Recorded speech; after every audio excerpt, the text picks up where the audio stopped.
Bom, boa tarde. Eu saúdo todos nesse segundo painel do nosso seminário a respeito das controvérsias de direito societário e mercado de capitais. Meu nome é Rodrigo Brolha Mendes, sou presidente do Instituto de Direito Privado, do IDIP, e eu gostaria de iniciar, além de dar boas-vindas aos que nos ouvem, agradecendo ao Daniel Viu por ter aceito o convite para moderar a Mariana Martins Costa Ferreira, a Laura Patella, que vão tratar de um tema muito importante, que é o tema do regime da responsabilidade do acionista controlador de sociedade anônima, no contexto da Lei 6404, né? Vão tratar de assuntos como problemas e soluções em matéria de prova do dano, talvez seja um dos grandes calcanhares de Aquiles dessa disciplina, né, e os requisitos para a propositura da ação.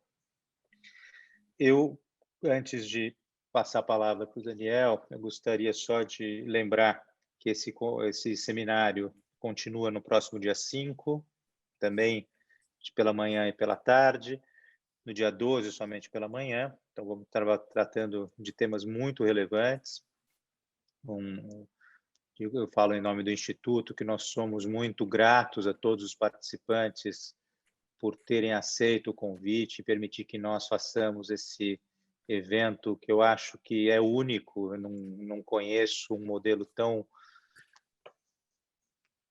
bem elaborado de evento como esse proposto pela nossa mentora intelectual, a Laura Patella. Ela reuniu um grupo muito qualificado, tem conversado com eles há muito tempo, instigado as discussões, pediu e nós cobramos um artigo como resultado dessas discussões, que depois serão colecionados em um livro que vai ser editado pelo Instituto. Então, além disso, para quem ainda não fez, eu sugiro que siga o Instituto nas redes sociais, principalmente no Instagram, o IDIP, _org, é um dos principais canais que nós divulgamos os nossos eventos, as nossas atividades, então auxilia bastante para que a gente tenha essa divulgação. Então, eu agradeço a presença de todos que nos ouvem. Nós tivemos uma participação muito significativa pela parte da manhã. Aqui já estou controlando, provavelmente teremos tanto quanto agora na parte da tarde. E eu passo a palavra ao Daniel. Muito obrigado, Daniel. Rodrigo, eu que agradeço. Boa tarde a todos. Reiterar publicamente agradecimentos feitos em privado e os parabéns já dados em privado ao IDIP como um todo e especificamente na pessoa do próprio professor Rodrigo e da Laura. O evento já começou muito bem, sim, muito bacana, um enorme peso sobre o segundo painel em razão da qualidade do primeiro painel.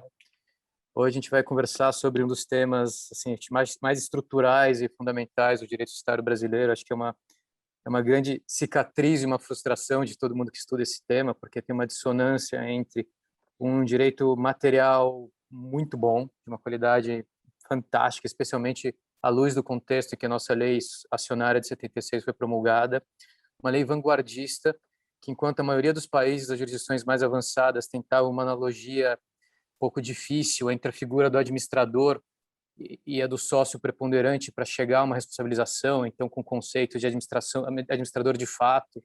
Nossa lei não, ela já reconheceu uma realidade de poder, etiquetou um acionista que comandava como controlador, buscou equipar, ou palavra que está um pouco na moda, empoderar esse acionista para exercer um projeto empresarial, mas, por outro lado, buscou criar diversos deveres e responsabilidades, construídos de forma pedagógica, exemplificativa, muito bem na lei. Isso ao lado de décadas de uma grande inefetividade desse sistema. No direito material é bom, mas ele não parece ter garras e dentes para funcionar. A gente é sempre ingrato ao estudo de empírico e quantitativo na pesquisa jurídica brasileira, apesar de heróicos esforços nesse sentido, mas existe uma noção quase unânime, muito difusa entre todo mundo que estuda esse tema, que não temos um histórico à altura da nossa realidade, da quantidade de ilícitos e erros que podem existir na prática empresarial brasileira, de condenações, de responsabilização de controladores de companhias. Para discutir esse tema tão importante, a gente tem aqui uma mesa de peso. Assim, é realmente um orgulho estar ao lado de duas colegas tão brilhantes. Laura Patella, professora de cursos de pós-graduação de diversas instituições, acabei de mencionar, assim, de passagem, INSPER, GV, PUC-Rio, PUC Rio Grande do Sul, doutora em Direito Comercial pela USP, Mariana Martins Costa Ferreira, mestre e doutoranda em Direito Comercial pela USP, e também professora em diversos cursos de pós-graduação. Muito mais do que suas credenciais acadêmicas e profissionais impecáveis, porém, quem as conhece sabe que são exemplos de seriedade e dedicação ao estudo do direito comercial. Então, o que impõe para mim a missão de simplesmente atrapalhar menos e, por isso, com o último lembrete de que as perguntas não serão feitas pelo chat, serão feitas pelo formulário de Q&A, Question and Answers aqui, e, por favor, perguntem, é uma oportunidade rara de tantas pessoas bacanas conversarem sobre esses temas num evento tão bem organizado. Passo a palavra para a Laura, sem mais.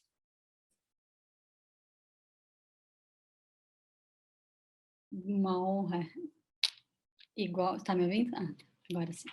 É uma honra estar aqui nessa tarde com dois amigos queridos que gentilmente aceitaram o convite. Rodrigo, muito obrigada a você e ao Instituto e aos nossos colegas de diretoria por terem confiado em mim para para organizar esse evento, que seguramente só seria uma ideia se não fosse a adesão e o comprometimento de todos esses amigos e colegas que prontamente toparam a ideia e, mais do que isso, se dedicaram muito na preparação desse evento, que, como o Rodrigo já disse, ficou bem diferente, ficou com muita dedicação, muita profundeza, muita excelência de todos aqui, profissionais dedicados, né, na profissão e na academia a esses temas importantes de direito societário e mercado de capitais, e se dispuseram a discutir com a gente nesses 3 dias, e para mim é, mais do que tudo, uma honra e uma gratificação muito grande de ter tido essa chance.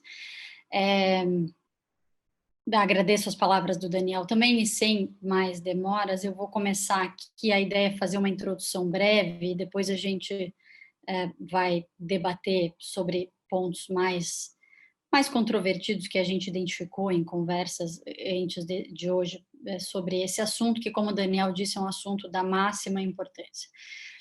O tema é extenso, o tema é complexo, e a ideia é só trazê-lo, né, à mesa e para que ele seja discutido, sempre mais discutido, e para que evolua, porque, concordo com o Daniel, é um tema que tem muitas falhas, muitos problemas, e mais do que talvez diversos outros, precisa de algumas soluções.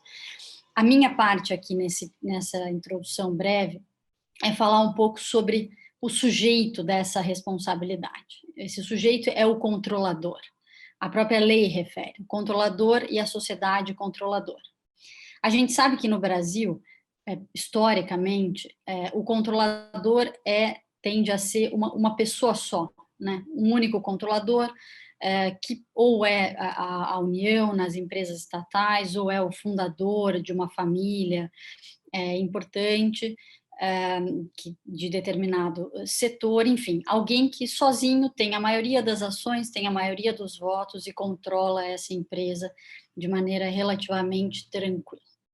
Isso já vem mudando há muito tempo, e aí não é uma novidade. De agora, embora me pareça que neste momento a questão está fervendo, ela está mudando com mais velocidade e os temas estão aparecendo com mais velocidade. E aquela classificação antiga, que todo mundo conhece, do controle majoritário, do controle minoritário, do controle gerencial, ela tem aparecido cada vez mais na realidade das empresas brasileiras.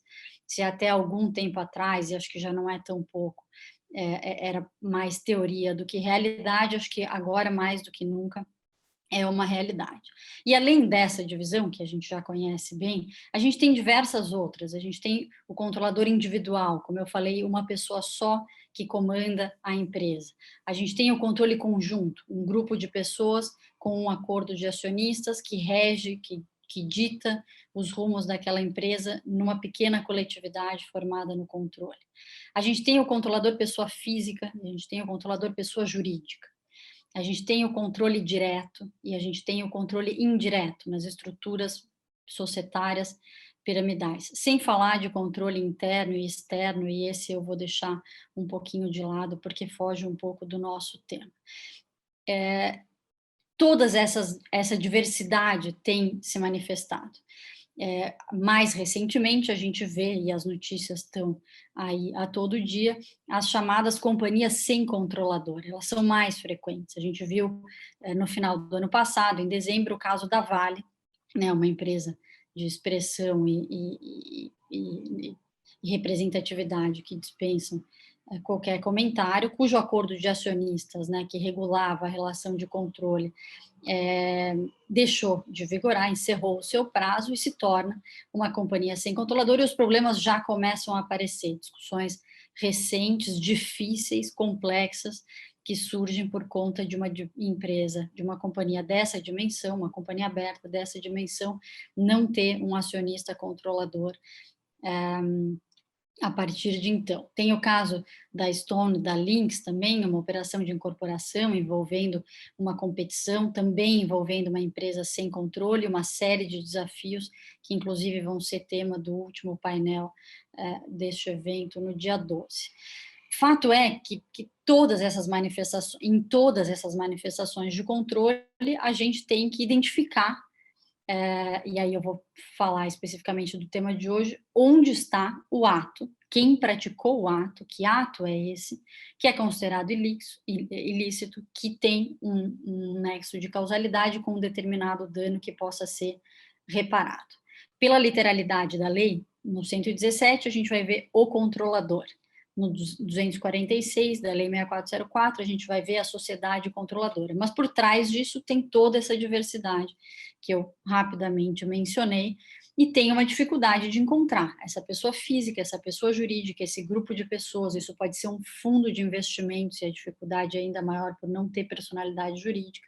Pode ser um ente estatal, e eu preciso identificar aí a autoria desse ato, que vai resultar numa ação, que pode resultar numa ação de responsabilidade, e além disso ter certeza de que essa autoria está abrangida pela regra do artigo 246, que trata, é o único artigo que é o artigo que trata, né, especificamente da ação de responsabilidade contra o acionista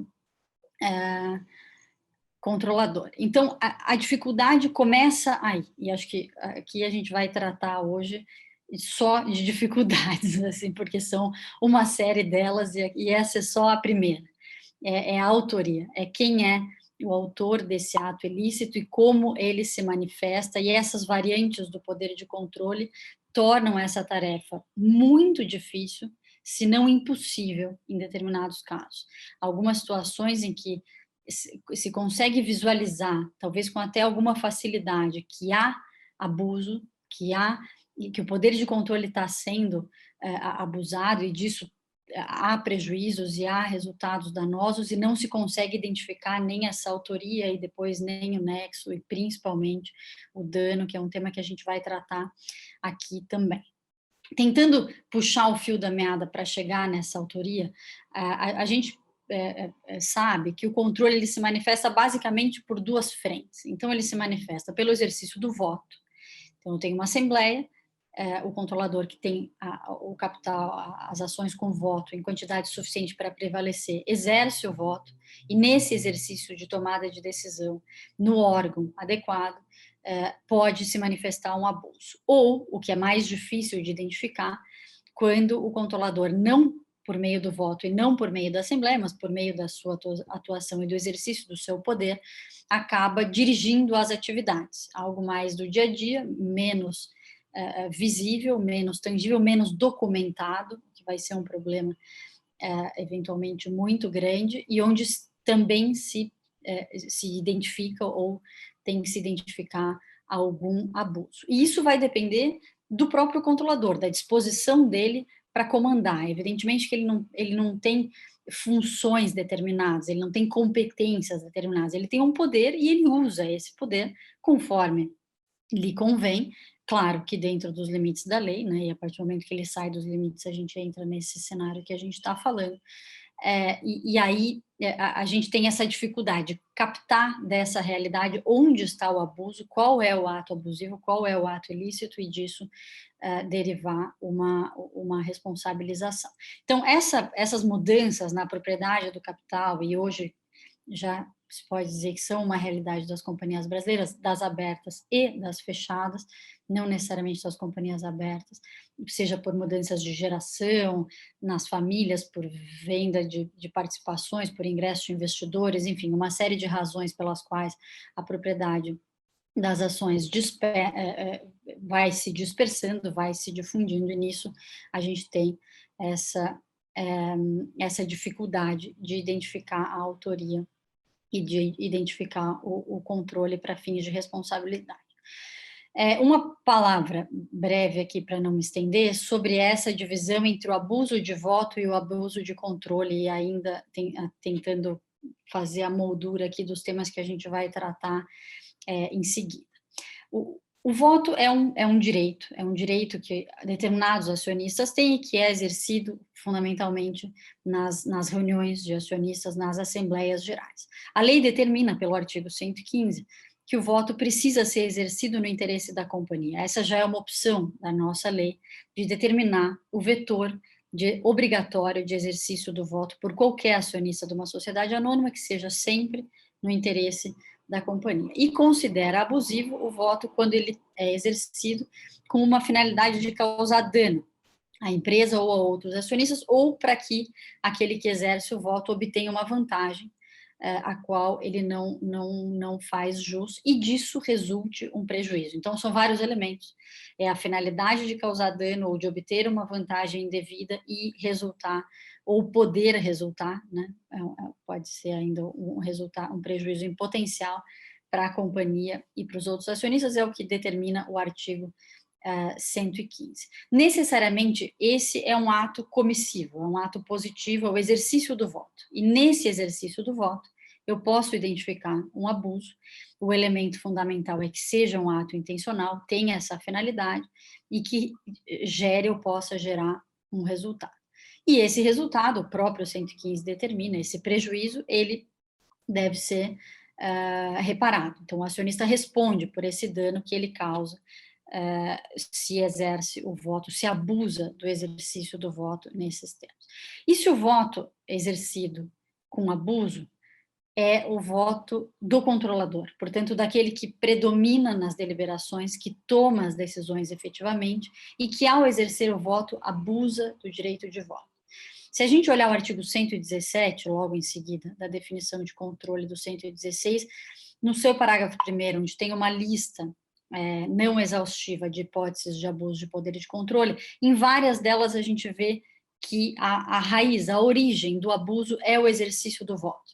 Então, quando o artigo fala em orientar a companhia, eleger administrador ou fiscal inapto, aprovar contas, todos esses são atos tomados em assembleia e pelo qual a interferência do controlador se dá pelo voto e nos quais a gente pode identificar um abuso. Então, uma vez que o voto é exercido pelo controlador e que, ao exercer o voto, no exercício do controle, ele abusa, a gente sai do ambiente do abuso de voto, embora ainda se enquadre nessa previsão, nessa tipologia, e entra no ambiente do abuso de controle. O resultado é o mesmo.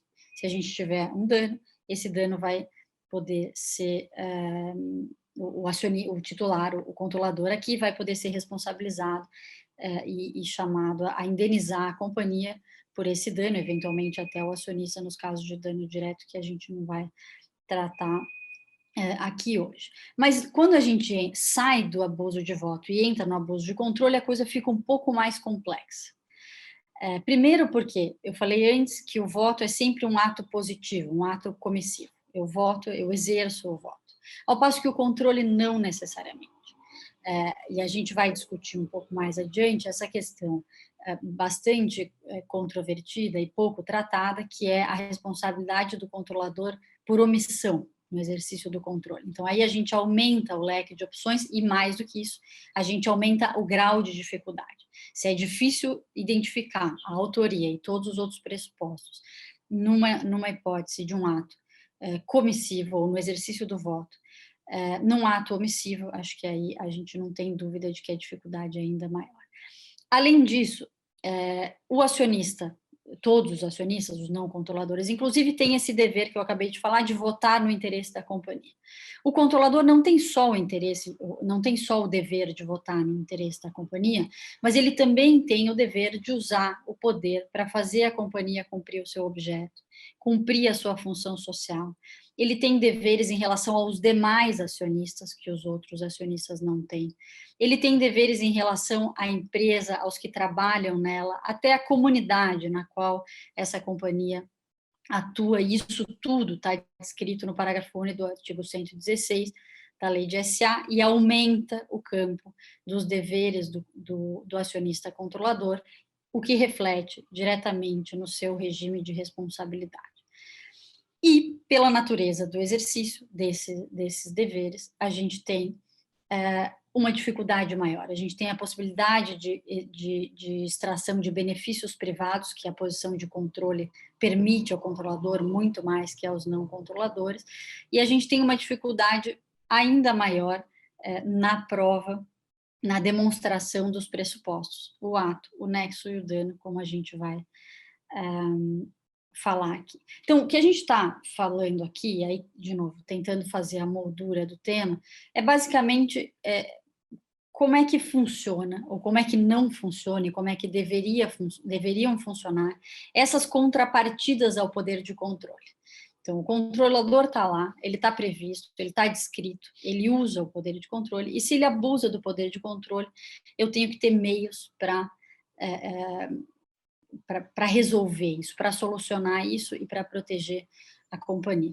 Eu li recentemente um artigo do Daniel, que está aqui com a gente, por indicação dele mesmo, sobre a dificuldade de prova do inadimplemento em determinadas obrigações do controlador, e ali ele diz que essa ideia de provar os abusos do controle e conseguir uma reparação é uma verdadeira corrida de obstáculos aos não controladores, por conta das barreiras, das assimetrias, dos custos, que são os temas que a gente vai falar em seguida, e eu concordo plenamente. Mais do que uma corrida de obstáculos, eu confesso que eu tenho uma certa dúvida, e com isso eu encerro aqui essa primeira parte, se o que a gente tem nesse tema, e eu pontuei só, como eu falei, a primeira das dificuldades, se a gente tem efetivamente um problema de enforcement, um problema de fazer a nossa lei funcionar tal como ela é, ou se a gente tem um problema do regime que a lei estabelece para responsabilizar o controlador,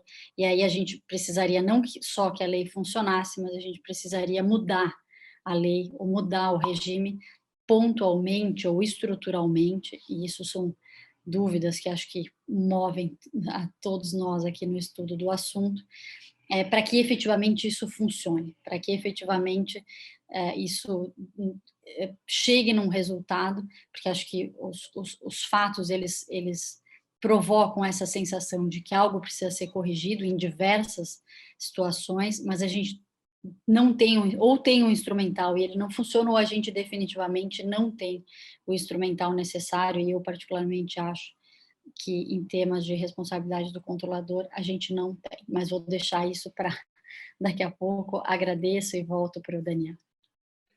Muito obrigado, Laura. Assim, acho que um dos grandes desafios aqui é justamente a moldura do tema. Acho que cada ponto que você abordou valeria um evento, um artigo, uma tese de doutorado. Mesmo nas situações mais simples, mais arroz com feijão, que a gente tem um controlador familiar claramente identificado, a gente já fica com perplexidades. A realidade empresarial com mais densidade, mais complexidade aqui no Brasil, ainda bem, traz novas situações em que a gente, sim, é difícil visualizar o exercício do poder e saber exatamente quem exerceu. Em cadeias grupais, em estruturas minoritárias, isso começa a ficar cada vez mais difuso e mais opaco. Você também falou da palavra instrumental, então acho que é aproveitar o gancho e passar para a Mariana para ela falar um pouco para a gente, em caráter introdutório, sobre a ação de responsabilidade. Obrigada, Daniel. Antes de mais nada, queria agradecer agora também oficialmente no evento o convite do Instituto de Direito Privado, aqui na pessoa do professor Rodrigo Mendes e da Laura Patella. Fiquei muito honrada de ser convidada para participar e ter essa oportunidade de estar aqui com dois grandes amigos, podendo discutir esse tema que é tão desafiador e com certeza não teriam colegas mais especialistas no assunto para fazer esse debate. Então, agradeço duplamente ao convite. Coube a mim fazer uma pequena introdução sobre os aspectos de direito processual, da ação de responsabilidade contra o controlador, contra a sociedade controladora. Aproveitando aqui um pouco do gancho do que o Daniel falou no início e do que a Laura já muito bem problematizou e delimitou em termos de caracterização de quem que é esse controlador, de quem que a gente está falando e já adiantando todos os desafios de, no caso concreto, a gente conseguir delimitar qual que é o ato dele, quem que é esse controlador. Eu vou fazer alguns comentários que me levaram a compreender um pouco melhor essa ação do 246, né? Quando a gente fala de ação de responsabilidade civil contra o controlador, primeiro é importante dizer que a gente está falando da ação de responsabilidade por danos gerados à companhia. Ninguém aqui está discutindo danos diretos a acionistas, embora isso já venha sendo levantado, problematizado nos dias atuais. A gente está falando aqui estritamente do dano gerado ao patrimônio da companhia. A partir disso, a próxima conclusão seria bom. Então, a própria companhia, né, tem a pretensão indenizatória para iniciar uma ação judicial ou um procedimento arbitral contra o seu controlador. Como regra geral, a diretoria pode representar a companhia, né, o órgão incumbido dessa função de representar a companhia em qualquer ação judicial. Aí fica a pergunta, por que o 246 e esse regime próprio e bastante inovador que já veio no texto original da 6404 em 76? Eu acho que a Laura e o Daniel já trouxeram um pouco isso, né? A nossa lei, ao inovar e caracterizar, delimitando funções, deveres e atribuindo responsabilidade à figura do controlador, tinha muita clareza, né? O Lamy Filho e o Bulhões Pedreira sabiam muito bem do que eles estavam regulando ali, né? Muito se falou, né, a partir de estudos do professor Guerreiro na década de 80 e mais recentemente o professor Munhoz também tem um belíssimo artigo sobre o patrimonialismo na sociedade anônima, que eu acho que reflete, dá um pouco de cor para essa figura tão importante que, de alguma forma, centralizou o regime de governança na nossa lei atual. E a explicação é muito simples, né? Tendo um sistema de controle concentrado, seria difícil imaginar que a administração, os diretores da companhia iriam dar início a uma ação de responsabilidade, né, representando a própria companhia contra o seu controlador, se o controlador, como a Laura muito bem ressaltou aqui, tem como característica do seu poder justamente orientar a administração da companhia, definir como vai ser o caminho, né, de gestão social e, principalmente, tem a caneta na mão para destituir a qualquer tempo os administradores. Então, seria bastante ingênuo imaginar que isso funcionaria, criar todo um sistema de deveres e de responsabilidade por meio de 116 e 117 sem criar um mecanismo próprio para buscar dar efetividade a esse regime normativo. Então, a ação do 246, embora esteja inserida na parte que trata de grupos, ela acaba sendo utilizada também para o entendimento majoritário hoje em dia, que também seria utilizada para situações em que nós não temos um controle dentro de um sistema de grupos de fato. Então, a ação do 246 visa criar uma legitimação extraordinária para qualquer acionista da companhia, para que possa representar o interesse dessa companhia controlada numa ação de responsabilidade contra o controlador. E o que eu acho que caberia aqui como primeiras anotações ou reflexões sobre essa ação, ponto A. Primeiro, a estrutura do 246 nos leva a crer que o legislador, e também isso a gente encontra na exposição de motivos, tinha muita clareza de que, primeiro, para funcionar esse sistema de legitimação extraordinária, seria preciso criar instrumentos de incentivo para que esse minoritário busque ter informações e conseguir, de alguma forma, representar o interesse da companhia.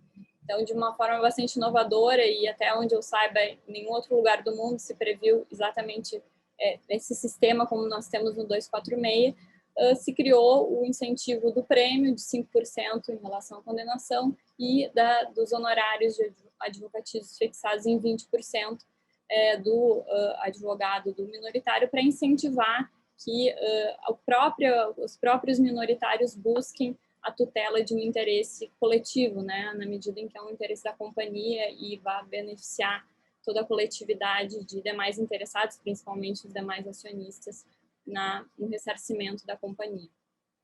Mas, ao mesmo tempo, o legislador se preocupou em evitar que essa ação acabe sendo utilizada de forma disfuncional ou abusiva. Então, que esse prêmio, esse incentivo, ele não sirva simplesmente para uma manobra de um acionista minoritário, ou de, às vezes, até um terceiro que, vendo uma oportunidade, adquire as ações pura e simplesmente para dar início a essa ação e receber um benefício próprio com o seu ajuizamento. Então, é muito claro que a lei tentou trazer um equilíbrio entre o incentivo e, ao mesmo tempo, uma espécie de barreira ou de uma dificuldade, né, um obstáculo para que essa ação, embora caiba a todos os minoritários, ela possa ser minoritários qualificados ou que tenham algum requisito, uma condição especial em relação aos demais. Além disso, eu acho que caberia dizer que essa ação ela acaba tendo um incentivo, um efeito ex ante, né, na medida em que, se é possível munir, né, os minoritários que têm um interesse nesse contexto contraposto a esse controlador, desse instrumento de tutela da companhia, isso é um alerta, deveria ser, né, um alerta ao próprio controlador para que, de antemão, atenda aos seus deveres e não abuse, não cometa ilícitos prejudiciais à companhia. Mas, para que isso funcione, a ação precisa ser efetiva, né? Esse minoritário tem que realmente ter condições, seja do ponto de vista processual de iniciar essa ação, seja do ponto de vista de prova, né? Consiga, de fato, descobrir que ilícitos são esses e que eventual abuso foi cometido pelo acionista controlador. E daí, aqui, aproveitando que a Laura colocou, eu concordo 100% com o que você falou em relação a... Temos duas esferas de dificuldade, né? Não basta apenas a gente discutir aqui os aspectos processuais, eventuais dificuldades, custos, se essas condições, esses requisitos para que o minoritário tenha legitimação extraordinária são disfuncionais ou inadequados para o sistema que se propôs, se a gente tem uma enorme complexidade do ponto de vista fático, né, e do direito material mesmo, de como dar efetividade a esses deveres e caracterizar propriamente todos os elementos de uma responsabilidade civil, pelo menos tradicional e clássica, que é o que normalmente se aplica para esse tipo de situação. Então, com esse panorama, eu traria aqui, ressaltaria, né, 3 aspectos da ação do 246, que eu acho que, de alguma forma, delimitam um pouco do debate que a gente vai ter a seguir. O primeiro, que eu já adiantei, é a questão da legitimidade extraordinária. Eu acho que o primeiro aspecto é tentar entender da onde surgiu essa ideia do 5% da caução, num contexto em que a lei de certa forma, inovou em relação a outros dispositivos legais que se tinha naquela época. É bom lembrar que essa previsão de legitimidade extraordinária para a tutela de um interesse coletivo, né, não foi muito anterior ao microsistema de processo coletivo que veio com a ação civil pública e depois com a ação civil pública do mercado de capitais e foi concluído com o Código de Defesa do Consumidor. Então, os critérios que foram pensados naquela época certamente tinham muito mais relação com o próprio sistema societário da lei, né, e outros elementos que a gente poderia buscar na própria lei societária que explicam o porquê que foram pensados nesses dois critérios objetivos e formais, do que propriamente o que veio a ser posteriormente pensado para sistemas de representação extraordinária em demandas coletivas. Além disso, eu acho que o que caberia a gente avaliar é, passado todo esse tempo, como o Daniel bem colocou de início, num país, né, que nós temos uma realidade de concentração de capital como é o nosso, o que aconteceu, né? Por que de fato, essas ações são raríssimas e eu ainda ontem olhei no STJ, não chega a ser 10 casos que se discutiu essa ação do 246, então realmente deveria causar espanto se não conhecêssemos o nosso sistema e a realidade dessas disputas societárias. O segundo aspecto que eu chamo a atenção é dos custos, né, e daí custos aqui eu incluo tanto os custos processuais quanto a questão dos honorários de sucumbência, que pautam tanto a caução para os casos em que o acionista não tem o percentual mínimo, quanto a própria dificuldade, né, de iniciar ação, contratar advogados, e aí aqui a gente ainda pode ter custos adicionais relativos a uma arbitragem que de início costumam ser superiores. Então, até que ponto esse sistema de imputação dos custos todos ao acionista, pelo menos no momento inicial, até que se tenha o resultado do pedido, ele é necessário ou ele, de alguma forma, atende àquela finalidade inicial de equilibrar esses dois vetores, né, comentados inicialmente. E, por fim, a questão do órgão jurisdicional competente, muito se tem falado, né, até à vista do que foi discutido no recente relatório realizado pela OCDE em parceria com a CVM, da arbitragem societária, que no Brasil, né, foi muito bem aceita, e como conjugar, né, o sistema da arbitragem societária no Brasil com a previsão do 246, né, que dá legitimidade extraordinária a tantos acionistas com características diferentes, podendo iniciar arbitragens, né, fazer pedidos de arbitragem concomitantes ou em momentos distintos, sem saber que já tinha uma arbitragem iniciada.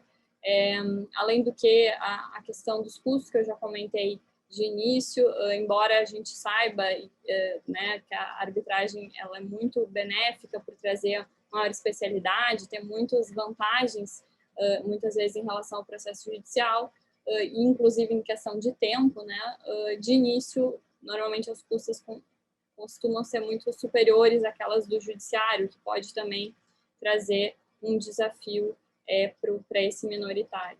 Então, com esses três aspectos assim que me pareceram ser centrais ao debate que a gente vai fazer a seguir, eu devolvo a palavra ao Daniel, já ansiosa aqui pelas questões mais complexas. Super obrigado, Mariana. De fato, assim, esse é um tema. O legislador de 76 ele sabia, ele viu que o administrador premido entre a destituição certa e uma responsabilização individual improvável sempre teria uma forte tendência a não bater no próprio chefe, até porque também não adianta nada ser destituído, uma ação ser interrompida no dia seguinte. As ações de responsabilização de controlador que a gente vê não pela via da ação derivada são raríssimas e normalmente é quando ocorre a mudança de controle, né? Então, não são ações de responsabilização do controlador, mas do ex-controlador. Essa questão dos custos a gente ainda vai ter a chance de discutir, espero que dê tempo para discutir um pouco mais à frente, mas eu sei que temos aqui também a turma da graduação, só para explicar um pouco, precisar um detalhe. A maior parte da doutrina dos tribunais entendem que o 246 traz uma substituição processual. Então, o acionista não age representando a companhia, ele é titular do direito de ação, apesar de não ser titular do direito material, como a Mariana justamente falou, uma legitimação extraordinária. Ou seja, ele não, em caso de sucesso, a indenização não vai para o bolso dele, em caso de insucesso, a sucumbência toda dele. O que cria aí um dos dilemas da aplicação da nossa lei. Mas com tantas questões assim, é quase um campo minado de questões difíceis, eu queria voltar para uma que eu acho central, que me é muito cara, que eu já apanhei na vida por ter tentado levantar essa bandeira, que acho um ponto interessantíssimo que a Laura falou, que é a questão da responsabilidade por omissão. Que assim já é tão difícil imputar uma responsabilidade de controlador por ato omissivo, muitas vezes assim, o abuso do poder de controle ele não se dá por uma declaração, na maioria das vezes não se dá por uma manifestação de voto em assembleia, é um telefonema, às vezes ele não precisa nem tanto, às vezes assim, ele já é intuído o que ele deseja, o que ele ambiciona em uma determinada situação. Eu queria que a Laura aprofundasse um pouco essa discussão para a gente, que além do valor em si, é muito bom para a gente entender que tipo de dever o direito material colocou nas costas do controlador, né? Também tem um comentário aqui do Daniel Portugal dizendo, bom, responsabilidade total, sem responsabilidade nenhuma, mas assim, eu acho uma vez um colega já falou, é o princípio Homem-Aranha, grandes poderes, grandes responsabilidades. Como é que funciona isso com uma conduta omissiva? Obrigada, Daniel. Às vezes eu acho até eu escrevi recentemente aí no livro de homenagem ao professor Nelson sobre esse tema do controle por omissão e quando eu terminei, era uma coisa que há muito tempo eu pensava e quando eu terminei, a sensação que eu tive é assim, bom, o tema de responsabilidade do controle é dificílimo e eu resolvi achar uma coisa que é ainda pior, não resolvemos o que era menos pior e temos agora um outro problema que parece o pior de todos, assim, então, assim, não estava suficiente de problema, então vamos encher a cesta para depois começar a solucionar, porque também não é só criar problema, embora a gente seja especialista nisso, mas a gente tem que criar a solução. Mas a responsabilidade por omissão, para mim, a sensação é um pouco essa, assim, se tem situações em que me parece quase impossível você responsabilizar o acionista controlador por um ato comissivo, e acho que essa impossibilidade advém da dificuldade, para mim, maior de todas, de caracterizar os pressupostos, a parte mais de fundo do que a parte processual, que acho que tem boas soluções, embora algumas delas questionáveis, mas acho que na responsabilidade por omissão tem uma primeira questão, né? A questão que se põe é se de fato a gente tem uma omissão, se uma determinada omissão, se um determinado não agir por parte do controlador seria passível de caracterização como um não agir ilícito, e se dessa ilicitude decorrendo um dano, isso seria reparável. E acho que indo a fundo na questão e tentando identificar se haveria efetivamente essa omissão ilícita, a questão que se coloca é se haveria um dever geral na lei, né, ou decorrente da lei, de agir. Então, se o controlador ele tem o dever de agir, de modo que o não agir implicaria numa responsabilidade. Não necessariamente numa quebra de dever, que acho isso seria uma outra, né, uma outra forma de enquadrar, mas efetivamente numa responsabilidade. E aí é difícil encontrar esse dever geral de agir, mas me parece que sim, há um dever, e que a matriz desse dever está no parágrafo único do artigo 116 da Lei de SA, quando ele fala que o controlador deve usar o poder para realizar o fim da companhia, cumprir o objeto, a função social, e ele tem esses deveres para com terceiros, acionistas, empregados, comunidade, etc. E principalmente no final do parágrafo único, quando diz que ele deve lealmente respeitar e atender os direitos e interesses desses terceiros. Então, o que isso não significa dizer, por certo, que a gente tenha uma maneira de controlar o que o controlador faz ou deixa de fazer.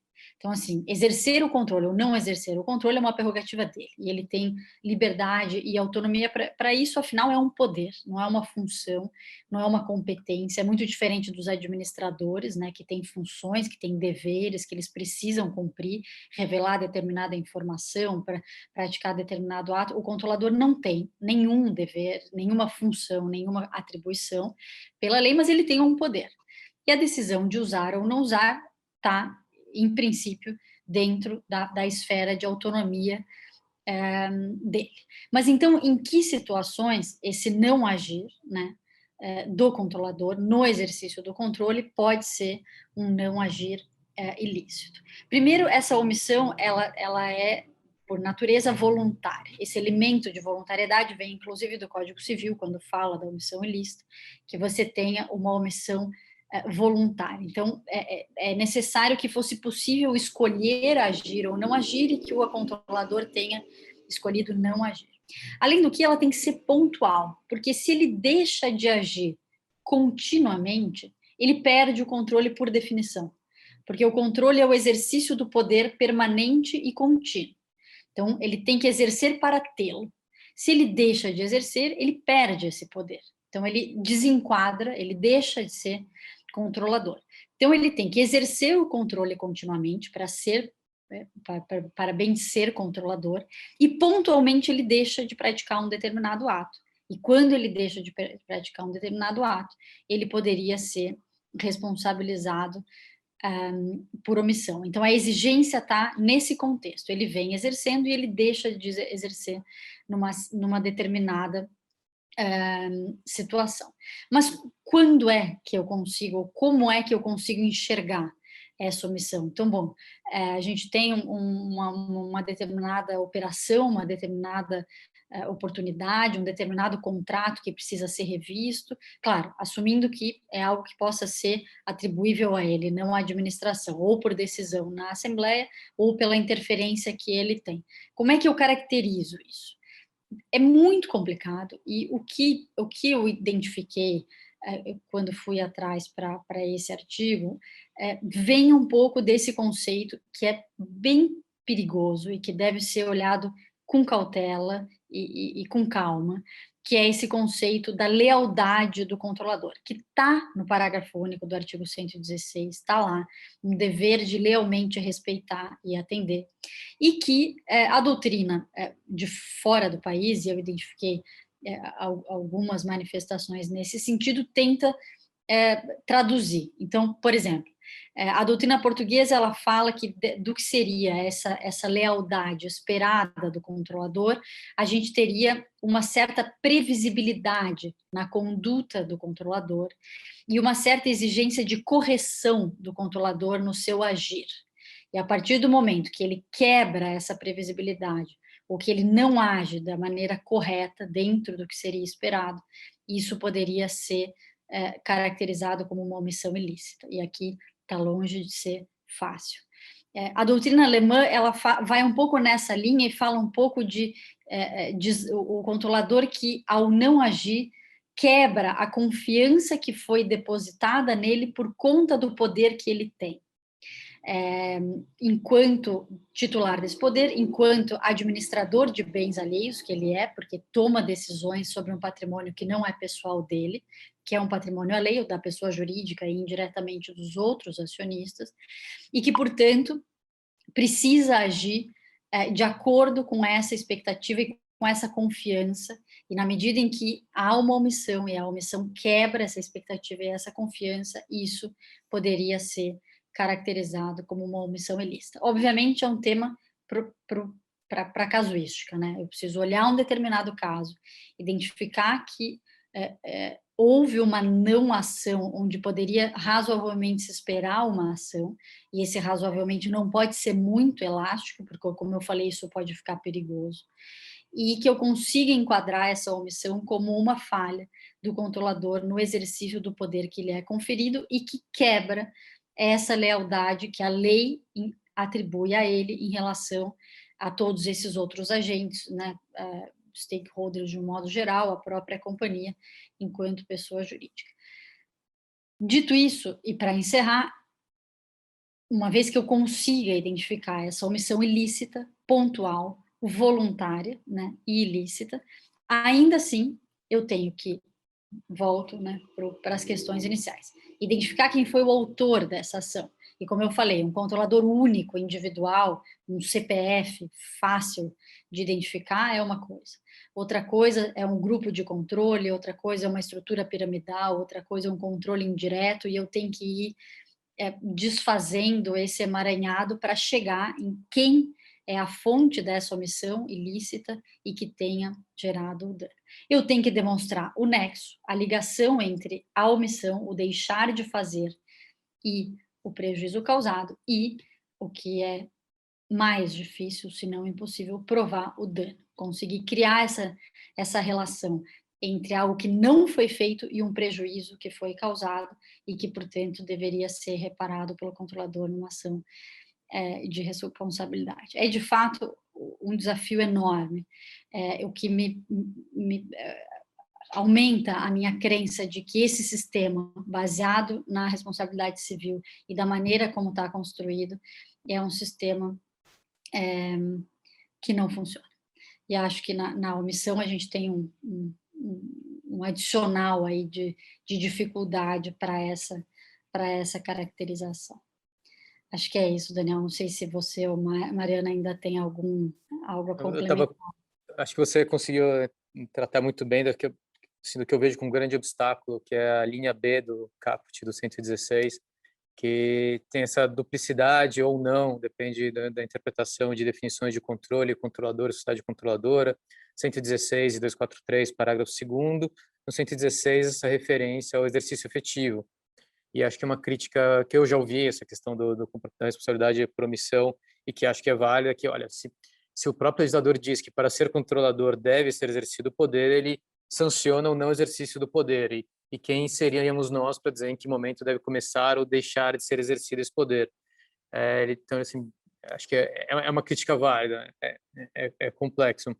Mas, por outro lado, a gente vê situações extremas, às vezes, de evidência totalmente cabal, de má conduta por um administrador que não é destituído, ou então, às vezes, o não buscar a autofalência de uma sociedade controlada, que está arrastando para baixo todas as contas do grupo por equivalência patrimonial, mas, por acaso, é devedora do controlador diretamente, e o controlador não quer dar o write-off daqueles créditos. Então, acho que, assim, apesar de todas essas dificuldades, eu acho que há cenários em que a gente precisaria buscar uma responsabilidade por omissão, até uma outra hipótese delicada. Mas acho que você comentou os pressupostos clássicos da responsabilidade, então você falando de uma prova do ato ilícito, nexo causal e do dano. Mariana, qual a sua visão? A gente pode trazer diretamente do direito civil clássico, pautado mais por relações bilaterais, esse todo arcabouço funciona, esse ferramental, a gente precisa adaptá-lo para o espaço societário, para a tentativa de responsabilização do controlador, especialmente quando a gente fala de ação derivada? Daniel, eu concordo com a Laura, eu acho que o sistema que a gente tem, ele não funciona, mas, a meu ver, ele não funciona muito mais pela dificuldade da gente conseguir identificar o ato do controlador.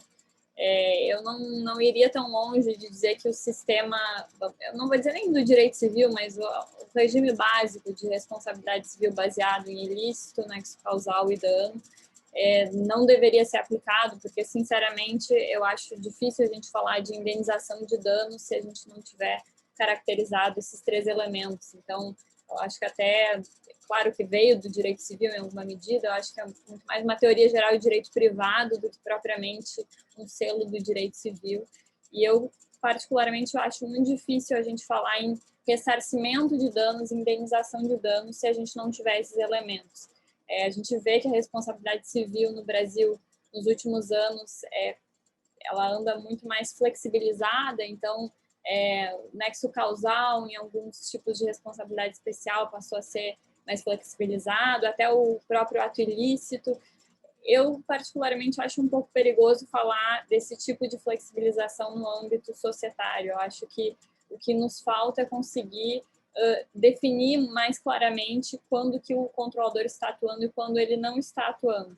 E talvez aqui a gente esteja falando muito mais de prova do que propriamente falar de um novo modelo de responsabilização civil, que não me parece ser o caso.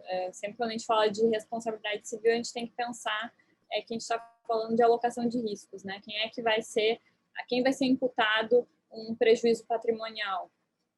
Então, eu tenho um pouco de receio de uma abertura, como foi feito em outros sistemas, por exemplo, no âmbito de danos ao meio ambiente ou ao consumidor, que tem outras finalidades, né, outros tipos de interesse que estão sendo tutelados, trazer isso para o âmbito societário não me parece ser a solução.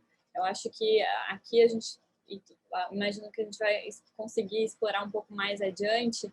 A grande questão é falar da prova, é falar de como é que a gente vai caracterizar que tipos de situações, de fato, o controlador está cometendo ilícito, abusando, e como a gente vai conseguir trazer algum elemento probatório, né, para a ação judicial, para a arbitragem.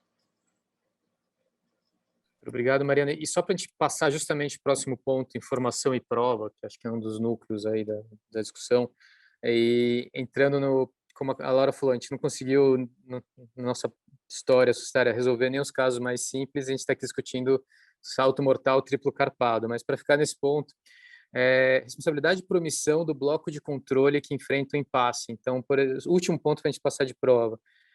O bloco de controle não consegue reagir a um problema porque não bateu o quórum de uma reunião prévia, prevista em acordo de acionistas. Nesse caso, estaria ausente o elemento volitivo, ou seja, não há mais uma omissão voluntária, simplesmente, se for uma divergência legítima, por exemplo? Daniel, vou aproveitar um pouco da aula que a Laura deu agora sobre omissão para tentar responder essa questão tão difícil. Eu acho que a primeira questão que está muito bem colocada no artigo da Laura, e ela trouxe aqui, é conseguir caracterizar de fato em que situações existe um dever, né, um dever de agir proativo, né?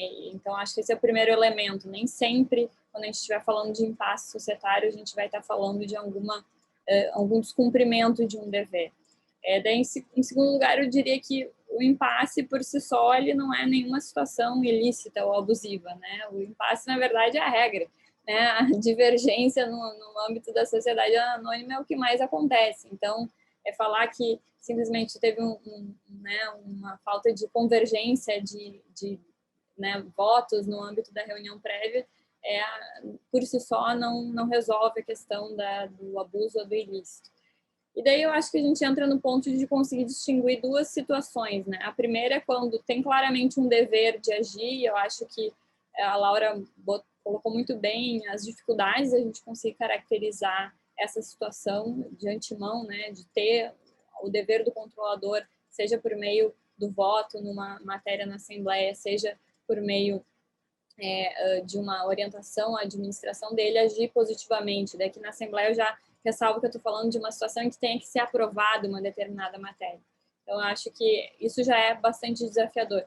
O segundo ponto, especificamente em relação ao impasse, que eu chamo a atenção, é a situação em que, de antemão, não necessariamente teria esse dever, mas o impasse gera uma consequência lesiva à companhia, que é uma paralisação geral. Então, aquelas situações extremas em que a companhia fica sem administrador ou não consegue aprovar as contas, que geram algum prejuízo em relação, né, às suas relações com terceiros. Então, aqueles casos realmente bastante extremos, que aí a gente poderia pensar de, bom, o impasse em si não teria gerado uma omissão, né, ilícita, mas a partir do momento que esse impasse por si só gerou uma situação de paralisia dentro da companhia, a partir daí surge um dever àqueles membros do controle, grupo de controle, de agir para uma resolução célere desse impasse.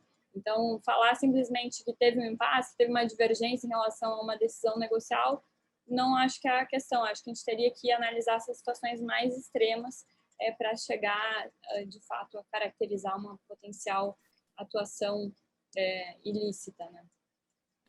Agora, Daniel, só um comentário breve Diga. aqui, desculpa te interromper, mas é uma coisa que eu acabei esquecendo de dizer e que na omissão faz sentido, mas em todos os casos. O 117, o parágrafo 1º, ele fala expressamente modalidades de exercício de poder de controle. Até tem uma delas, lá no meio, o final da linha G, é a única hipótese omissiva, né? Ela fala de controlador deixar de apurar uma denúncia, né, que saiba o dever-se procedente. Mas, dito isso, assim, se abre qualquer livro de direito societário, o comentário do 117, 100% da doutrina vai dizer uma lista exemplificativa de hipóteses, exemplificativa, não exaustiva, não exaustiva. Isso acho que está pacífico. Acho que, salvo engano, a própria exposição de motivos já deixa bem claro que são exemplos. Dito isso, na prática, o que se vê? Um esforço enorme de enquadrar qualquer coisa em uma das hipóteses do 117, parágrafo 1º. Espremer daqui, de lá, empurrar e fazer caber numa delas. O esforço de identificar outras modalidades e fazer efetivamente que seja um rol não exemplificativo e criá-las, né, descrevendo um abuso, qualquer outra hipótese poderia ser abarcada. Eu, particularmente, nunca vi. Claro, é difícil, né? Você tem que inventar a hipótese.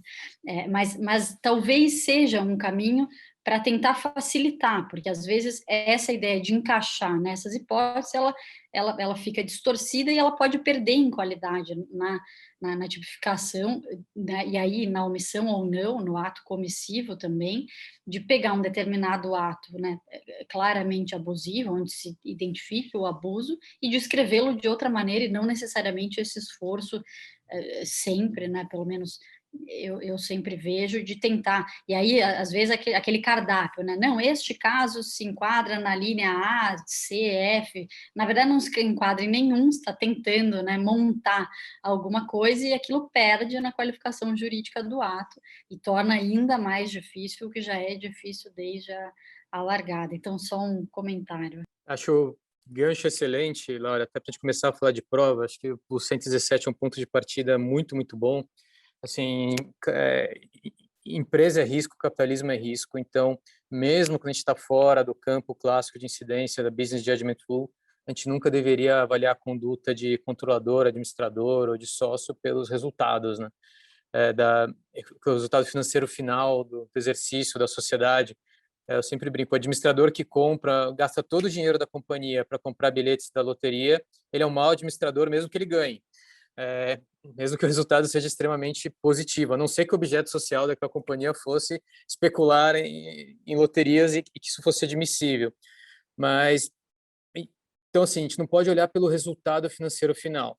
A gente tem que olhar um pouco a qualidade da conduta. Ok, mas se a gente olhar o 117, em quase todas as linhas, a gente vê um elemento de intenção. Então, na A, orientar para fim estranho. Na linha B, com o fim de... que não promover alteração estatutária que não tenha por fim, eleger o administrador que saiba inapto. Então, assim, o 117 nos coloca quase um dever de psicanálise do controlador ou de intuir, de analisar a intenção da conduta, que, de novo, a gente está aqui, é super complicado, e trazendo isso para a prova. Num sistema como o inglês ou americano, em que eu tenho uma ampla disponibilidade dos meios de prova, tanto que boa parte da disputa judicial é prévia, saber quem tem a melhor prova na mão, e depois disso já se chega a um acordo num grande número de casos, não precisa nem chegar ao juiz, as partes já sabem. É mais gastar muito dinheiro, montar muito material e ver quem tem as melhores cartas na mão.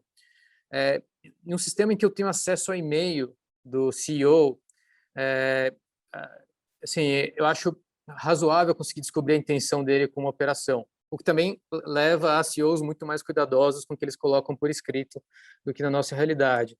No sistema probatório brasileiro, em que o direito civil ainda puxa uma herança do direito penal, e assim, eu sou totalmente pró-Cesare Beccaria, mas eu acho que em questões patrimoniais disponíveis a gente não precisaria exagerar na dose, então é totalmente proibido exigir a produção de prova contra si mesmo. No sistema probatório como o nosso, eu consigo provar a intenção, eu consigo ter o meio de prova, e aí já trazendo para a questão de informação, assim, muitas vezes, olhando os logogrifos indecifráveis das contas e demonstrações financeiras, eu consigo perceber que houve ilícito em muitas situações, lembrando que na maioria das vezes não é algo que é decidido em assembleia, é um WhatsApp, é uma conversa ali no cafezinho.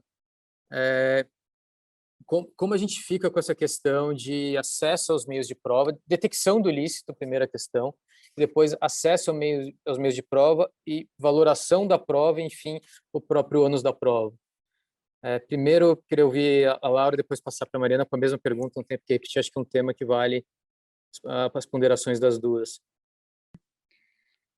Bom, Daniel, realmente, acho que esse é o ponto, eu acho que o Rodrigo já tinha anunciado, né, desde o começo, que é um tema chave nesse assunto, mas mais do que isso, para mim, é meio que a luz no fim do túnel desse assunto, é essa questão informacional, vou chamar ela um pouco mais ampla, a questão da informação.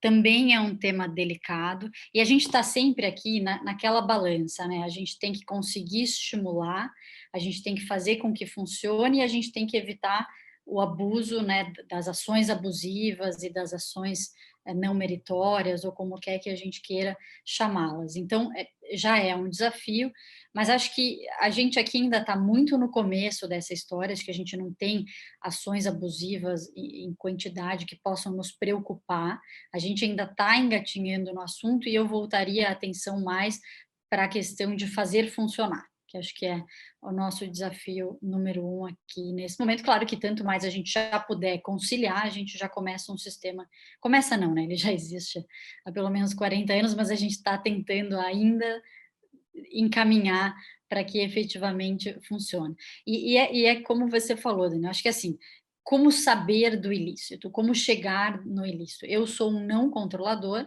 eu tenho a legitimidade extraordinária para propor, eu estou vendo que as coisas estão acontecendo, e esse estou vendo né, não é jurídico, não é técnico, é só essa percepção, seja pelas informações que são públicas, seja por qualquer outra fonte, eu tenho que poder chegar lá, ou pelo menos tentar chegar lá e identificar se efetivamente tem esse ilícito ou não. Aqui, eu dividiria também em 2 mundos completamente diferentes, o que inclusive me faz pensar se esse tema, tema da ação de responsabilidade, com os seus pressupostos, inclusive processuais, e por trás disso o tema da informação e da prova, não deveria dissociar para o mundo das companhias abertas e o mundo das companhias fechadas. Acho que aqui a gente está falando de coisas completamente diferentes.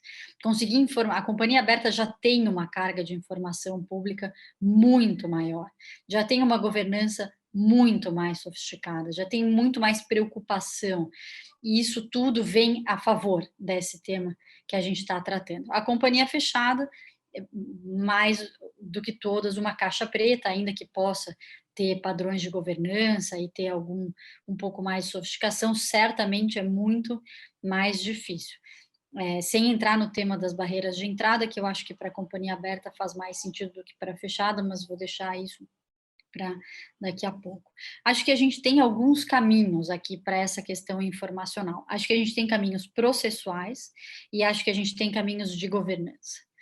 E eu acho que dá para acreditar nos dois. Acho que os processuais hoje são um pouco mais truncados, seja a ação de exibição de livros por conta dos requisitos, seja, né, a própria ação de exibição de documento e coisa do CPC, também por conta dos requisitos, acho mais difícil de implementar, em se tratando de matérias de controle, de uma verificação de abuso de controle, até porque não necessariamente você sabe onde você vai mirar essa ação, né, para onde você vai apontar o pedido de informação, porque isso pode ser confuso e pode ser difícil de identificar.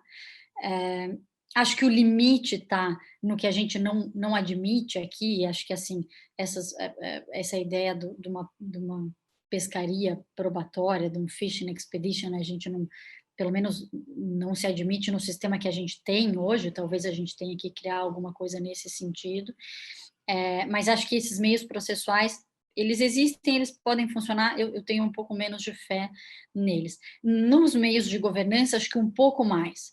E aí a gente tem alguns caminhos conhecidos, né? O Conselho Fiscal, a participação no Conselho Fiscal, assento no Conselho de Administração para os minoritários, e se isso deixa de ser, né, só o teatro e começa a funcionar e efetivamente tem uma atuação ostensiva preocupada nessa revelação de dados, de informação, com essa finalidade, não só de fornecer elementos para uma ação de responsabilidade, mas principalmente, para mim, o que parece ainda mais saudável, de evitar os problemas, né? Uma governança que possa ter um efeito preventivo, um efeito ex ante, acho que é muito importante, e acho que a gente tem caminhos, e acho que esses movimentos de dispersão do capital, de mais sofisticação da governança, e a gente tem visto, né, todos esses movimentos, e acho que agora, mais do que nunca, numa nova rodada de abertura de capital, ESG, enfim, uma série de pautas que giram em torno da governança e parecem indicar que a nossa governança está andando, acho que poderia vir a serviço desse assunto, desse problema de informação, de registro dos atos. O Daniel há pouco falou, é um telefonema do controlador mandando fazer ou não fazer. Talvez esse telefonema ele precise virar um e-mail, uma ata, um documento, isso tenha que passar por um comitê, isso tenha que passar... Claro, depende da empresa, talvez ela não tenha, né, musculatura para uma estrutura tão sofisticada, mas acho que o mínimo que se estruture e de procedimentos que se faça já pode resolver, em boa medida, esse tema da informação. Aliado a isso, a questão dos mecanismos processuais que a gente tem. Acho que tem alguns outros pontos aqui, como o pre-trial, enfim, mas vou passar para a Mário, para ela seguir um pouquinho, depois qualquer coisa eu volto. Eu concordo, Laura, eu acho que muito bem colocado essas duas frentes, até eu tinha reparado em vários instrumentos que o minoritário tem, que a lei assegura, e alguns deles até receberam a redução de percentual, né, na instrução CVM 627 no ano passado. Então, a própria questão da exibição judicial dos livros, né, foi um dos percentuais que entrou na redução com base no capital social da companhia aberta. Um outro, além dos que a Laura chamou a atenção do Conselho Fiscal, eu acho que um instrumento bastante útil que a lei traz é o pedido de informação aos administradores em assembleia, que está previsto no 157, parágrafo 1º. Então, além das informações específicas relativas ao administrador em si, tem aquele inciso 5º ali do parágrafo 1º, que parece estar perdido no meio do nada, que fala sobre atos, né, ou fatos relevantes, que não é o ato, né, o fato relevante que tem a regulação própria, mas que pode ser útil para alguma descoberta de algum outro assunto que não tenha merecido uma divulgação própria. Mas ainda assim a gente está falando nesse universo sofisticado das companhias abertas. Eu acho que o grande problema, como a Laura colocou, são as companhias fechadas. Eu particularmente acho que a alteração, e até já tinha adiantado isso para o Daniel hoje mais cedo, a alteração do sistema processual que a gente tem em termos de o que pode ser pedido, como vai ser produzida a prova.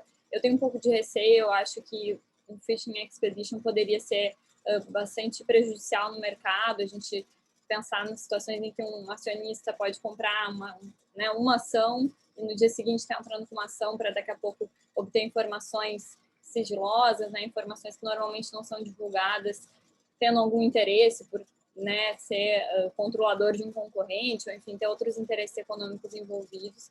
Então, eu tenho um pouco de receio de ir além em termos de processuais do que o que a gente já tem.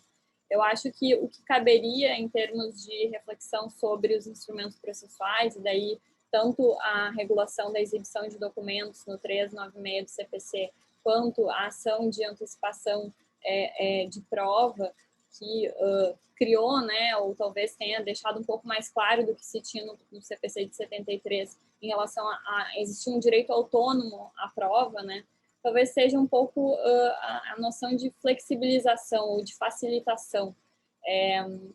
Na Alemanha se discute muito não propriamente a inversão do ônus da prova em determinados casos de litígios societários, mas a facilitação, a flexibilização, então tornar os requisitos para que aquele né, acionista comprove um determinado fato mais simplificados. E daí aqui um instrumento talvez que seja útil seja a presunção. E eu acho que isso não se aplica em qualquer caso, tem que ser muito bem usado e muito bem entendido, né? A presunção judicial, ela não pode ser aplicada automaticamente para qualquer caso, tem que se entender exatamente qual que é o caminho da inferência, né? Da lógica do raciocínio que vai fazer com que um determinado instrumento probatório, que na verdade prova o fato A, leve à conclusão de que o fato B também ocorreu. Eu acho que aqui, nesse tipo de demanda, seria muito útil, especialmente quando é o caso, né, de o acionista ter diversos indícios, mas não talvez uma prova contundente, e daí esse conjunto de indícios possa fazer parte de um raciocínio lógico dentro do processo civil de presunção. Continuo achando que é um desafio muito grande para o minoritário, mas eu acho que é preciso que ele vá ao judiciário ou inicie a arbitragem já com algum elemento mínimo. Uma flexibilização, uma inversão do ônus da prova completa me preocupa, porque embora a gente não tenha hoje um sistema com abusos, né, porque justamente não temos essas ações praticamente, abrir a porta, né, abrir a porteira de uma forma tão escancarada, eu acho que permitiria a gente chegar nesse cenário indesejado. Então, acho que já que aqui a ideia é a gente refletir qual que seria o equilíbrio, né, eu não iria tão longe ao ponto de autorizar, né, ou permitir que o minoritário invada ou consiga fazer uma devassa em termos de informação na companhia, dado todos esses receios, mas acho que temos dentro do próprio sistema da lei e do sistema processual alguns mecanismos que poderiam ser aprimorados. Muito legal, assim, os temas são todos infinitos, né, que a gente nem teve a chance de discutir, nem vai ter, tem que passar para o próximo grande tópico, aprofundar a discussão da informação não só como meio de prova, mas até como um instrumento, não só para detecção de ilícito, mas para articulação de interesses entre blocos de acionistas minoritários. Então, as situações em que um minoritário inicia uma arbitragem sigilosa, o outro sócio nem sabe que existe, ele poderia ter as informações, elementos que faltavam para o sucesso daquela ação, o compartilhamento de custos entre eles. É um problema clássico já que ganha novas facetas agora com LGPD, então as companhias até com razão, legitimamente, têm a preocupação. Um minoritário me pede os dados de outros acionistas, pessoas físicas, eu posso passar nome, e-mail, CPF, participação acionária, são todos dados pessoais, eu não tive um consenso específico, deriva da própria lei uma autorização implícita, uma questão super complexa, mas acho que a gente não, infelizmente, a gente vai ter que tocar a vida aqui também, a questão, a dificuldade de prova testemunhal, a própria arbitragem em si, né, já comentaram aqui, é assim, uma invenção maravilhosa, mas societariamente ela é uma enorme jabuticaba brasileira. Em alguns ordenamentos ela é proibida para as questões de companhias abertas, em outros ela é mal vista. Aqui, por outro lado, na instrução CVM 578, se diz que um FIP pode investir em uma companhia fechada desde que ela tenha cláusula compromissória no estatuto, que eu sempre brinco, que é quase uma confissão do Estado quanto à própria insuficiência da sua jurisdição, né? Não é seguro para o investidor aportar dinheiros em um negócio cujos conflitos serão dirimidos por tribunais estatais. Então, o FIP só pode investir nesse tipo de companhia fechada. Só que, por outro lado, até hoje ninguém me explicou como sim, pode funcionar a anulação de uma assembleia por uma arbitragem só para alguns acionistas e não para outros. Sem demérito para os esforços doutrinários nesse sentido. Acho que o terceiro grande bloco de temas que a gente tem seria a questão da estrutura de incentivos em alinhamento de interesses do 246, da responsabilização do controlador, discutir um pouco mais sobre custos e riscos da sucumbência. Tem até uma pergunta aqui da Georgia Bottino, desculpa se a pronúncia não foi correta, e dizendo qual que é a natureza da caução,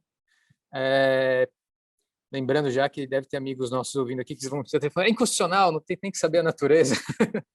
E eu gostaria de um comentário de vocês em geral sobre o quão ingrato esse caminho. se expor a todo custo à sucumbência, né, se a caução deveria ser proporcional à participação do acionista ou se em relação à ação, essa barreira de legitimação. Laura, o que você acha? Bom, de fato, esse tema, bom, já pontuando, o Daniel bem falou, acho que tem um artigo do Gabriel Buschinelli e do Bresciani, o Gabriel que vai estar aqui também mais adiante nesse evento, que começa tratando do tema da caução, falando da constitucionalidade ou da inconstitucionalidade da caução ou da compatibilidade, né, da recepção na Constituição de 88, dado que a regra é anterior, na medida em que poderia colidir com o direito de ação e acesso ao judiciário, enfim, e assumindo que talvez tivesse um entendimento ainda não declarado de que seria essa caução inconstitucional, mas fato é que ela existe, que ela é sim uma condição, também se discute, né, na doutrina em que momento a caução deveria ser prestada, ao que me consta, majoritariamente se entende que é uma condição e que, portanto, teria que ser prestada já no começo, e as discussões também sobre o valor dessa caução, como prestar e quanto prestar e como prestar a caução, assumindo que possa ter um litisconsórcio, né, exceção que possa ser mais de um acionista, não obstante a parte, né, seja a própria companhia que está sendo ali representada em legitimação extraordinária, mas a gente poderia ter mais de um acionista no polo ativo dessa ação, e uma discussão de se essa caução seria prestada proporcionalmente ou não, e acho que a gente tem posições na doutrina em sentidos diversos em relação a todos esses temas, tanto a constitucionalidade, quanto a natureza dessa caução, quanto a forma e ao montante da caução que deveria ser considerado. Mas acho que, dando um passo atrás no tema, o que me parece, assim, acho que a gente aqui está tentando, de alguma forma, e aí aqui, para mim, é ainda mais evidente a distância entre companhias abertas e fechadas, alinhar o interesse do legitimado extraordinário, que é o acionista, um grupo de acionistas, com o da companhia, que é quem efetivamente está propondo aquela ação e quem efetivamente vai gozar dos resultados, caso a gente tenha uma indenização, como o Daniel bem explicou no começo, essa indenização vai para o patrimônio vai recompor o patrimônio da companhia. Então, como é que eu faço para alinhar? E é o outro lado daquela balança que eu falei. Eu tenho que tentar fazer com que essas ações elas sejam adequadas, a representação da companhia seja adequada, a ação seja adequada. Claro, todo mundo pode propor ações sem fundamento, existem milhões de ações sem fundamento, mal feitas, mal construídas, sem prova suficiente. Acho que essa não é a questão.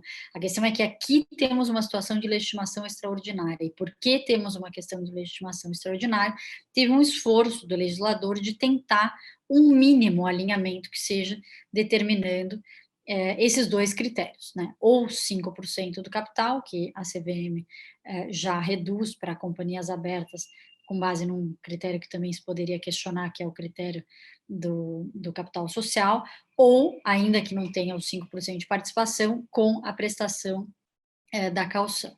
O que me parece, e aí eu acho que é um tema ainda para pensar, assim, acho que eu não tenho uma convicção formada, mas é algo que eu tenho pensado, que é boa essa ideia de ter um critério objetivo, e aí, né, há sempre o benefício de ter um critério objetivo. Você tem a regra clara, ela tem que ser cumprida, ela gera distorções, mas é o custo da objetividade. Acho que isso é bom, vejo como sendo bom, mas eu acho que talvez a gente tivesse que, nessa intenção de melhorar esse sistema, dar um passo além para tentar ter algum critério mais qualitativo para essa avaliação ou para esse alinhamento que se pretende com esses critérios. Eu acho que é precoce entender que deveria se tirar completamente os 5% e a caução, não obstante, nesse relatório da OCDE feito no grupo de trabalho, né, desenvolvido pela CVM, pelo Ministério da Economia, há expressamente uma sugestão de retirada do percentual de 5%. Claro que tem, né, uma contrapartida, tem outras ideias, e eu vejo com bons olhos essa ideia de tentar dar um passo no sentido de uma análise mais qualitativa, e talvez para isso venha essa ideia que o próprio relatório da OCDE traz, acho que baseado em experiências, né, de outros países, que é um procedimento prévio a essas ações de responsabilidade, seja do controlador, que a gente está falando aqui, seja do administrador, que é um procedimento onde se avalia a qualidade da demanda, vamos dizer assim. Então, você tem uma análise da demanda, da qualidade dela, dos argumentos da prova, etc. Eventualmente, você tem aí também uma etapa de levantamento de provas, e aí, nesse momento, você também faz uma reavaliação de custos, e de quem vai arcar e de como vai arcar com os custos dessa demanda. Acho que os custos são invariavelmente uma barreira, né? Acho que, embora a gente possa ter aí já alternativas e soluções, e acho que cada vez mais se ouve falar em financiamento de litígios aqui no Brasil, em arbitragem, litígios judiciais, acho que isso é importante e certamente é um facilitador, mas acho que mais do que isso a gente tem essa barreira dos custos e dos pressupostos processuais, aí, dos requisitos para a entrada, que me parece que essa objetivação gera muitas distorções. Acho que em companhia fechada, ainda mais. Acho que até quando a gente estava preparando o debate de hoje, a gente teve uma conversa prévia, eu lembro do Daniel dizendo, todo mundo deveria poder processar todo mundo.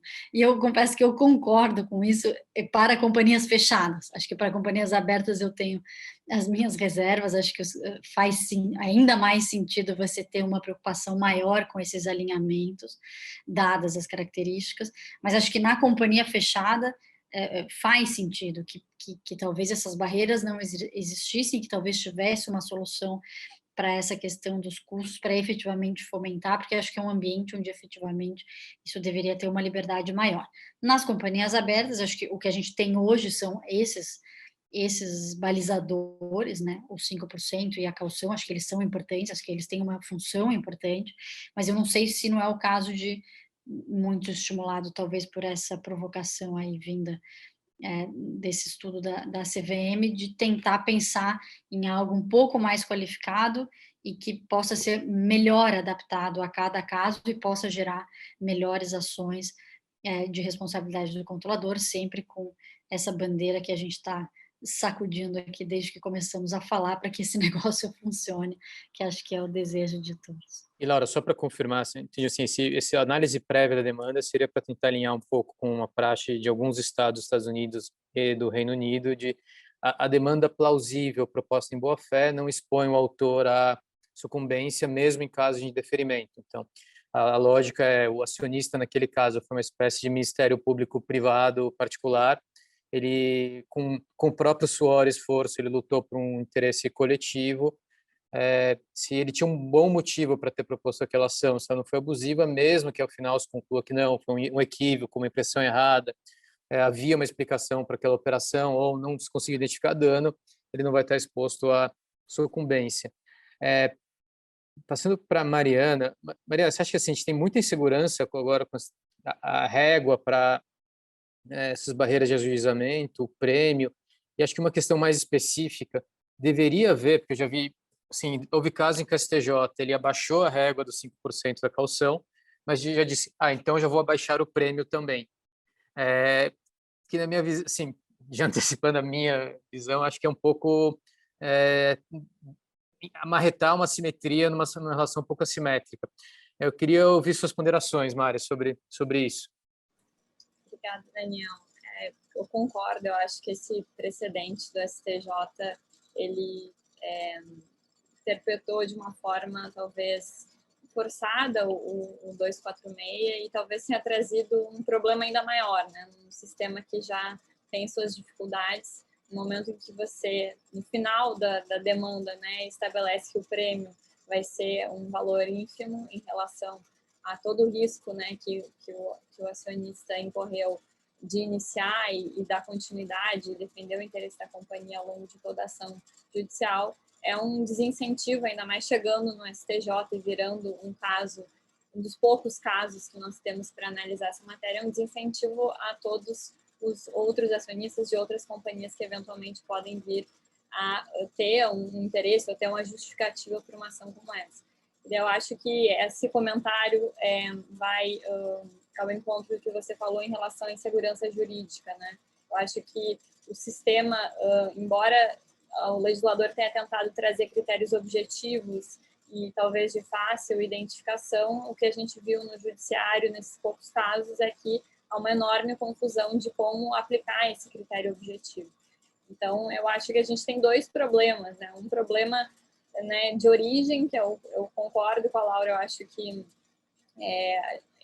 os dois critérios, eles não atendem exatamente a essa finalidade de trazer um equilíbrio entre o incentivo e a necessidade de barrar demandas não meritórias ou abusivas.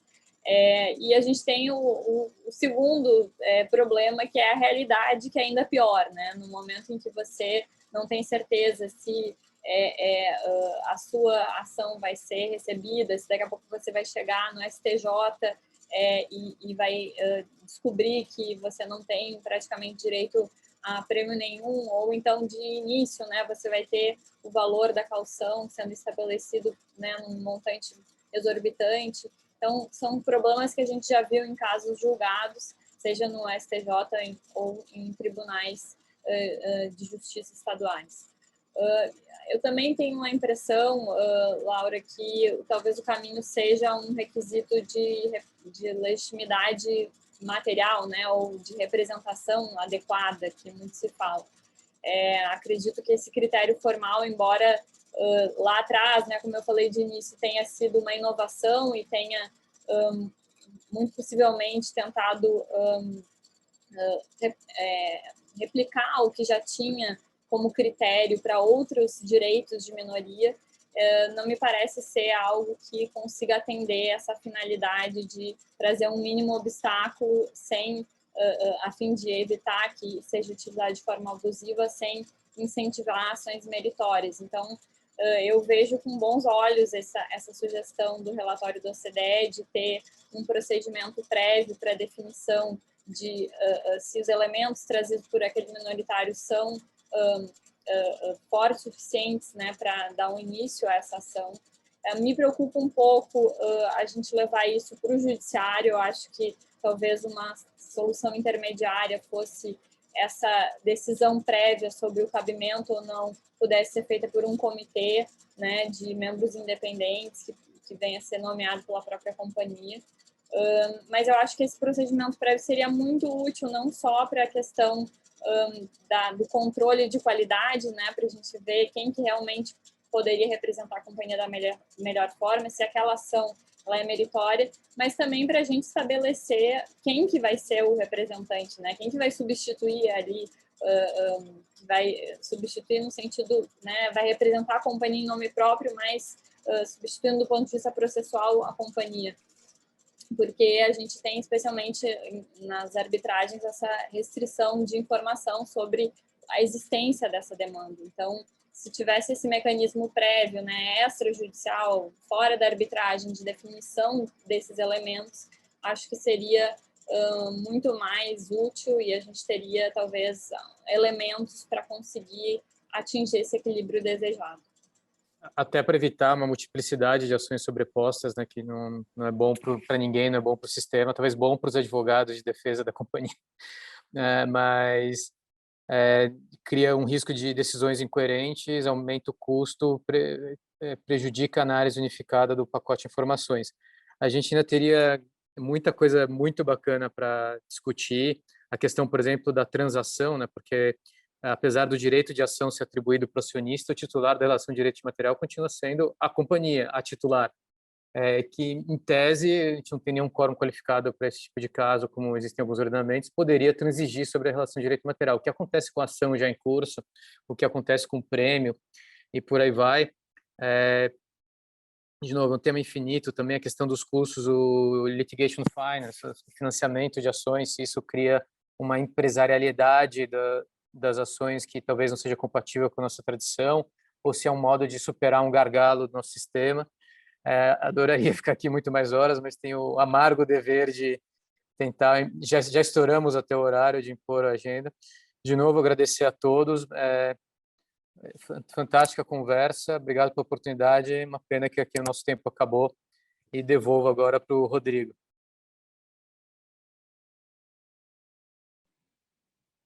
Obrigado, Daniel. Bom, eu só tenho a agradecer a Mariana, a Laura, ao Daniel pela brilhante discussão. São muitos dos temas discutidos aqui, eu fui anotando, seja para eu começar a refletir com mais cuidado sobre algumas questões que não tinham me ocorrido antes, seja para eu saber para quem consultar quando eu tiver uma questão mais difícil com relação a esses temas. Então, eu gostaria de agradecer muito, agradecer a todos que nos acompanharam, convidar para que participem dos painéis do dia 5, também, né, pela manhã às 10 horas e depois às 14 horas. Um grande abraço a todos. Obrigada, até mais. Obrigada.